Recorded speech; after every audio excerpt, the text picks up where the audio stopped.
Құртас мөлтек-ауданында 8 сотық жер теліммен осындай 2007 жылы салынған таза күйген қыштан реставрированный, полностью ремонт жүргізілген үй шұғыл түрде сатылымға шығып тұр. Мінекей артқы ауласында барбекю зона, бау-бақша, осындай тамаша дайын үй.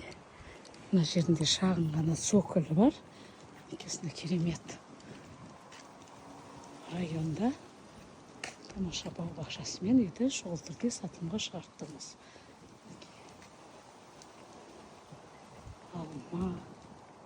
Ол жерде кухнядан шығып кететін задний дворға есігі бар. Таза гранит. Цокольдің отделкасы. И арғы шетінде барбекю зонасы бар.